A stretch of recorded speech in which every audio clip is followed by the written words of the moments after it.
So it happened again last night. I was up for over 2 hours thinking about all of you. And I think there's two reasons. One is I want to take you on a journey today, and it's very important to me, and I want you to show up with your whole heart. But the second reason is I just want you to really like me, okay? And it's getting kind of obsessive because, I don't mean obsessive, like I don't want to freak you out. It's not obsessive like I'm not hanging outside your house in the middle of the night thinking about you and your hedges or anything like that. But I don't want to offend you. I mean, oh, she's like, I'm stock-worthy. You're probably all very stock-worthy. Your hedges are all probably very nice. I don't want to upset anyone, okay? The real reason I want you to come with me is because we're going to talk about purpose and belonging, and we're going to get up here, but we're going to start down here with a story called Poop Leash. In 1996 in Ketchikan, Alaska, a young 20-year-old woman was working at a totem pole gift shop. Apparently, this Nebraska girl heard she could make a lot of money if she went up there and sold the legendary story of Fog Woman to the Princess Cruise Line passengers. While she was there, she was living with the family and helping take care of their dog, Ranger. Now, Ranger was a massive dog, head like this, about a 100-pound black lab mix. And what she found out very quickly was Ranger liked to eat things like dish towels in her underwear. And she discovered this by going out to pick up after Ranger, and there she'd find her underwear in little poop shapes. Now, she and Ranger got to know each other very well over the course of the summer, and by the end, she thought she knew what to expect from Ranger. And she was walking him one day down a gravel path, and he stopped to do his business. And while she was waiting for that to happen, another woman came approaching her about her same age, very put together in a double-piece tracksuit, earrings, makeup, with a lovely golden retriever straight out of Westminster Dog Show. And there was Angie with Ranger, the underwear-eating dog. So she choked up on the leash a little bit, and then she looked down and realized that Ranger was pooping out a leash, just like this one. He'd eaten a 6-foot-long nylon leash and was now getting rid of it, a foot at a time. Well, she did what any normal person would do. She picked up a stick and tried to help Ranger out. What she forgot was when Ranger saw another person or a dog or a stick, he got very excited. And this seemed like she just invented the best game in the world, because here came another person, a dog, and a stick. So Ranger started twirling around, and kind of like a helicopter.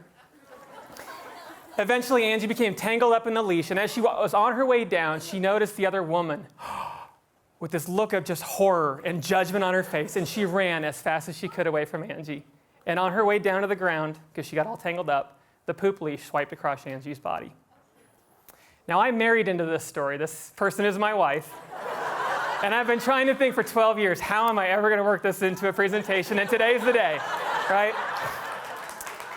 And I can see somebody saying, well, the obvious reason is sometimes in life shit happens, right?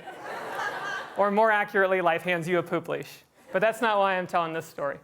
I'm telling this story because sometimes we expect one thing to happen just like normal, but something incredibly unexpected does happen instead. And you can't unsee what you just saw. And that happened for me on this very stage last year, October 18th, when I gave my last TEDx presentation. Did anybody remember that? Did you see it? Did you raise your clap? Come on. Come on, come on. All right, now you're just embarrassing yourselves. You're not embarrassing me. But I gave that talk, and it was an amazing energy-filled day. And I didn't realize how much it would change my life. And it didn't change my life because of what I said. It changed my life because of what one person tweeted that day. They said, I'm so inspired. How can I not spend every day of my life helping people?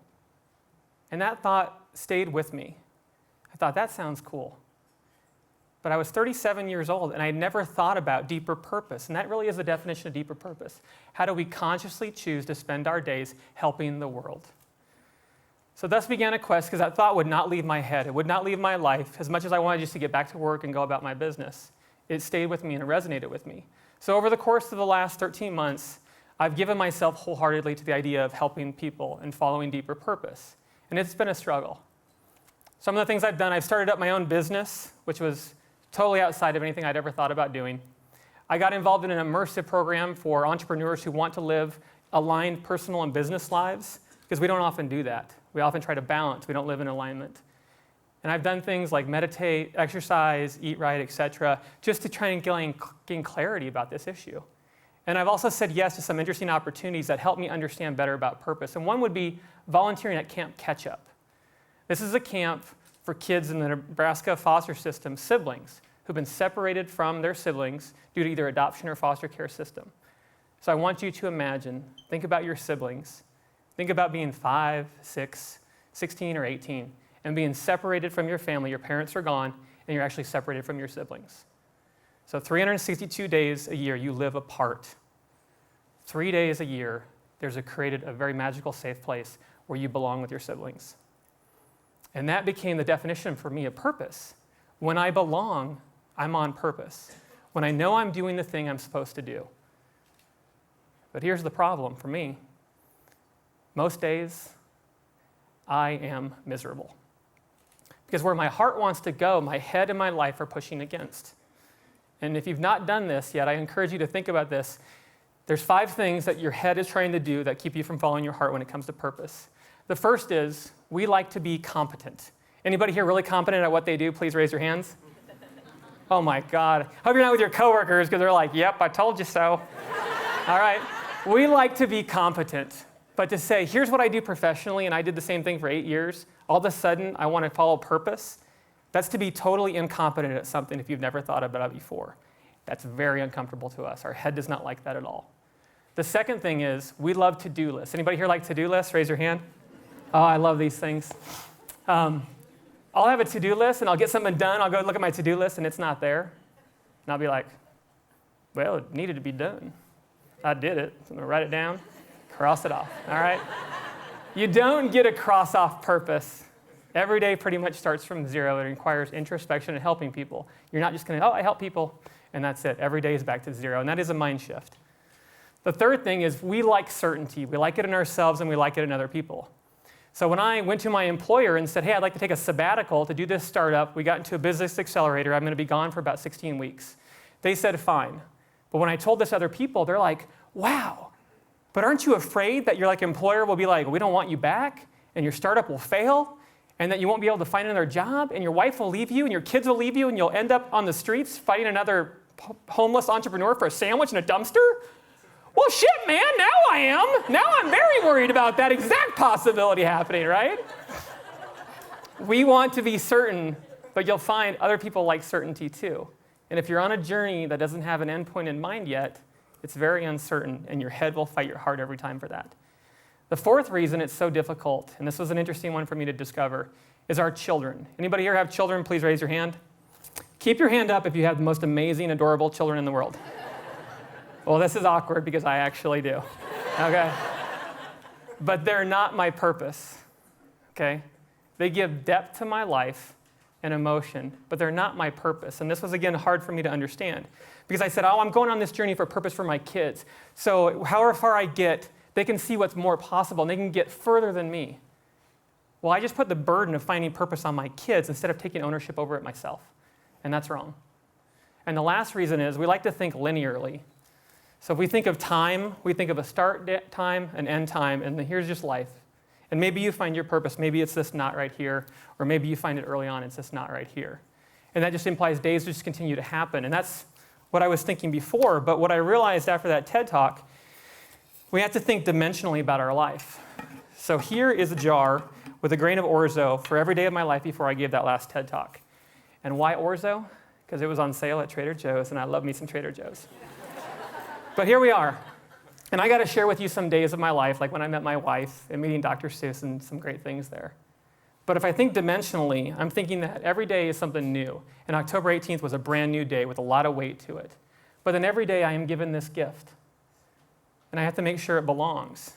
And in the past, with a linear time set, days would just happen, and eventually I'll die, and I'll look back over and analyze it. If I'm doing a dimensional analysis of how to live life, every day has to belong. And yet sometimes I yell at my kids, or sometimes I neglect my wife, or I fall short of purpose. Thankfully, fortune teller once told me I was going to live to be 99 years old, which is awesome. She also said I was very good at life and marriage and stuff, so since those are true, I'm going to assume that I'm going to live to be 99. So here is 99 years worth of life right here. And this to me would be a full life if every day belonged, or if I at least made an effort to make sure they belonged. But this isn't just about me, it's about us. Okay, our community. This would be our community if everybody just showed up with your whole heart, with all of who you are and all your ideas. Or it could be today, one day, where we all show up we change at least one person's life like you changed mine last year. Or maybe it's just as simple as me and you, and I bring all of who I am and all my ideas and everything about me, and you do the same. And we do that every day. And there's belonging. When we have belonging, we have purpose. We're on purpose.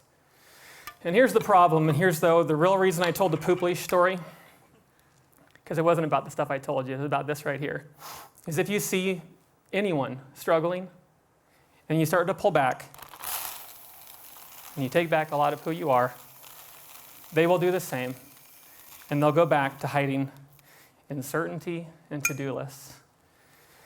And what it sounds like to be all alone isn't just like a grain of rice. It's like that. And being alone and belonging are so close. They're one letter apart, but yet they couldn't be further apart.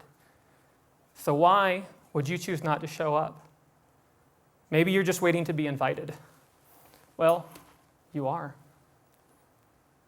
Or maybe you just need to know that your ideas are not silly, and they're not. Maybe you just need to know that someone else will show up if you do. We will. I will. Because I want belonging. I want to be on purpose, but more importantly, I want it for you. I want it for all of us. And that's what's been keeping me up at night. Thank you so very much. I love you all.